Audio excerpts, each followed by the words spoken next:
A la Defensoría del Pueblo le preocupa el ánimo exacerbado con el que en otros escenarios se han planteado argumentaciones políticas y jurídicas sobre la validez del acto legislativo 01 del 2012. No es correcto, no es deseable que los colombianos nos dividamos entre los amigos y los enemigos de la paz. Se trata de un falso dilema. Todos los colombianos somos amigos de la paz. Deseamos una solución al conflicto. Que haya discrepancias en aspectos de aplicación en torno al acto legislativo o su vigencia no permite llevar a conclusiones y a enfrentar en dos bandos la sociedad colombiana. La vigencia plena de los derechos colombianos solo será posible si cesa el conflicto interno en todas sus distintas manifestaciones. Establecer mecanismos de priorización para hacer eficaz la lucha contra la delincuencia y al mismo tiempo para facilitar procesos de desmovilización que son etapas esenciales en cualquier acuerdo de paz es posible, es válido constitucionalmente, es esencial dentro de un espíritu de conciliación. Los mecanismos de justicia transicional son útiles y necesarios. La única exigencia que trae nuestra Constitución, el derecho internacional y los derechos humanos, es que la transición no conlleve a la impunidad. Y esto sucede cuando se dejan de lado los derechos de las víctimas a la verdad, a la justicia y a la reparación. En esta presentación, con el fin de contribuir al debate, la Defensoría recoge lo mejor de cada uno de estos extremos argumentativos y en ese sentido responde a las preocupaciones planteadas tanto por los defensores como por los escépticos del acto legislativo como marco jurídico para la paz. En resumen, en el presente caso los demandantes consideran que los apartes acusados del acto legislativo 01 del 2012 sustituyen la Constitución en uno de sus pilares fundamentales, esto es, abro comillas, la obligación del Estado colombiano de respetar y garantizar los derechos fundamentales de todas las personas residentes en Colombia, al introducir reglas nuevas de selección y priorización. Frente a la acusación formulada por los demandantes, se han perfilado en el país prácticamente dos posiciones enfrentadas. De un lado, una postura que puede considerarse maximalista en términos del ejercicio de la acción penal, que solicita la inconstitucionalidad del acto legislativo demandado por considerar que la definición de criterios de priorización y selección de casos sustituye la Constitución, pues son herramientas que degeneran necesariamente en la impunidad. De otro lado, existe una postura que considera que los criterios de priorización y selección de casos no sustituye la Constitución, dado que son mecanismos válidos de administración y gestión de los recursos de investigación y persecución penal en el contexto de un proceso de transición de un estado de conflicto hacia la paz. En particular, los defensores de esta segunda postura sostienen que las obligaciones del Estado de investigar y sancionar judicialmente graves violaciones de los derechos humanos son principios que pueden ser ponderados frente a la necesidad de asegurar el derecho constitucional a la paz. En efecto, en nuestro sentir, los criterios de priorización y selección establecidos en el acto legislativo 01 del 2012 no implican por sí mismos una sustitución a la Constitución, por lo menos por tres razones que explico brevemente a continuación. Primera razón, el acto legislativo demandado se enmarca estrictamente dentro del contexto de un proceso de justicia transicional. Y esta justicia transicional ya no es una figura ajena a la judicatura, ya no es una figura que estaba única y exclusivamente enraizada en la academia y en la doctrina. No, nuestro más alto tribunal constitucional ya abordó este instituto, ya lo definió, ya lo interpretó, ya planteó sus alcances e incluso sus limitaciones. Y esto lo ha hecho en algunos pronunciamientos. Uno de ellos ya ha sido mencionado acá, o la mayoría, como la Ley 975, más conocida como Ley de Justicia y Paz. Otro de sus pronunciamientos que ha sido citado es la sentencia C-370 del 2006, donde la Corte Constitucional considera que los procesos políticos de reconciliación imponen cierta flexibilidad en la aplicación de los principios que rigen el ejercicio de la función judicial, permitiendo con ciertas restricciones la implementación de mecanismos como indultos, amnistías, rebajas de penas o en general, subrayo, mecanismos de administración judicial distintos de los ordinarios, que permitan la dejación de las armas y la recuperación de la armonía social. En este sentido, para la Corte, la comunidad internacional ha aceptado la implementación de una justicia de transición hacia la paz, siempre que se cumpla con la exigencia de que las violaciones graves a los derechos humanos sean enjuiciadas y las víctimas accedan a la verdad y sean reparadas.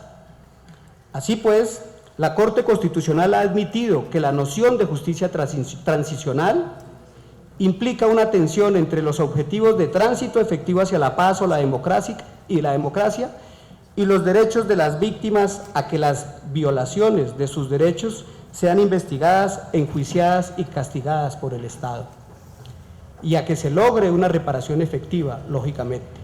Por tanto, el concepto de justicia transicional busca justamente el equilibrio constitucionalmente admisible entre estos dos valores contrapuestos, la paz y la justicia, de forma tal que resultaría prima facie inexequible una transición que solo busque la paz y la reconciliación sin tener en cuenta los derechos de las víctimas, como fácticamente improbable una que busque solo la justicia, impidiendo de esta forma alcanzar el objetivo de la paz. Teniendo esto en cuenta, lo que resulta es que de no cumplirse con los objetivos buscados por la noción de justicia transicional, una norma que se inscribe en este marco puede ser declarada inconstitucional, lo que evidencia que el equilibrio a que se refiere el mencionado concepto tiene una relevancia constitucional determinante. Segunda razón, el marco conceptual de los criterios de priorización y selección de casos está sujeto al respeto de los derechos de las víctimas. Para la Defensoría del Pueblo, la forma constitucional de resolver la tensión entre los derechos de las víctimas y el derecho a la paz, por una parte, y el principio de legalidad e irrenunciabilidad de la acción penal y los criterios de priorización y selección, por la otra, consiste en dos mecanismos contemplados ya en el acto legislativo demandado. El primero de ellos es atando la procedencia de los mecanismos al concepto de justicia transicional, a los límites impuestos por la jurisprudencia de la Corte Constitucional en desarrollo de este concepto. El segundo consiste en exigir que los criterios de priorización y selección de casos establecidos en las normas demandadas sean públicos, de modo que la ponderación que se haga entre los derechos y principios enfrentados pueda tener el adecuado debate y escrutinio por parte de los distintos actores de la sociedad civil interesados en este proceso. Esto le daría al proceso, además, legitimidad democrática en aras de un proceso de reconciliación y armonía social.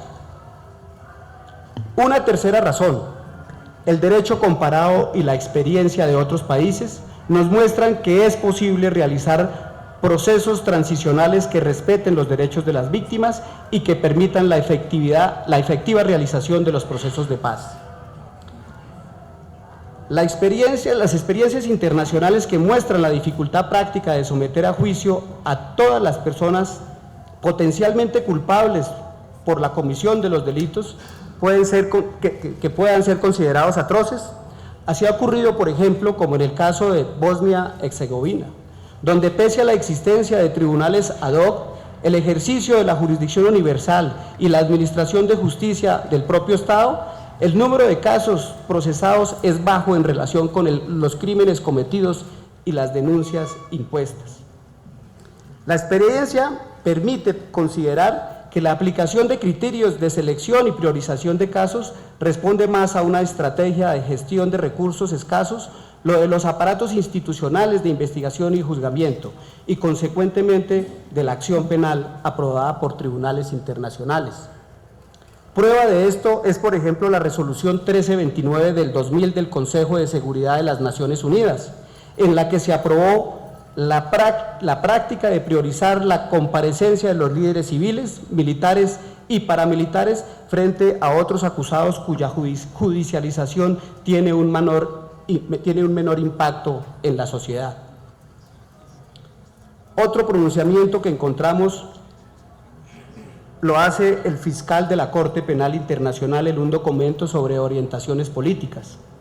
Al responder a la pregunta sobre quién debería ser perseguido, para el fiscal de la Corte Penal Internacional, aunque en algunos casos el número de sospechosos puede ser limitado, es muy probable en otros casos el número de víctimas y victimarios sea inmenso, por lo que en estos casos el diseño de una política fiscal de persecución penal debería tener en cuenta no solo el desafío planteado por el número de víctimas y victimarios, sino además el hecho de que los crímenes pueden haber sido cometidos por miembros de un grupo o una organización. Conclusión. En síntesis, la Defensoría del Pueblo considera que el contenido normativo atribuido por los actores a partes demandados del acto legislativo no corresponde a la proposición jurídica que se desprende del artículo en su conjunto. Como se ha expuesto en la presente intervención, las expresiones máximos y cometidos de manera sistemática y todos los no implica per se la renuncia general e indeterminada a la acción penal, ni el desconocimiento de las obligaciones internacionales de Estado de investigar y sancionar las graves violaciones a los derechos humanos. Sin embargo, es importante que se aclare además que los criterios de priorización y selección de casos deben ser públicos y transparentes, de modo que puedan ser sometidos a la revisión y al escrutinio por parte de la sociedad como una forma de otorgarle legitimidad a este proceso. En estos términos, como defensor del pueblo, respetuosamente solicito a la Honorable Corte Constitucional decretar la constitucionalidad del acto legislativo 01 del 2012. La sociedad colombiana no puede tener una actitud pasiva frente al conflicto. Por ello debemos buscar los mecanismos jurídicos, políticos que permitan la reconciliación, y eso es y debe ser posible dentro del respeto de los derechos humanos. Desde muy jóvenes en la universidad se nos ha enseñado que el derecho sirve para prevenir los conflictos, que el derecho lo utilizamos para resolver los conflictos, que el derecho lo aplicamos para evitar los conflictos. ¿Cómo entender que nosotros podamos utilizar el derecho para perpetuar un conflicto? ¿Cómo le explicamos eso a la sociedad? Es la reflexión que les dejo. Muchísimas gracias a la Honorable Corte.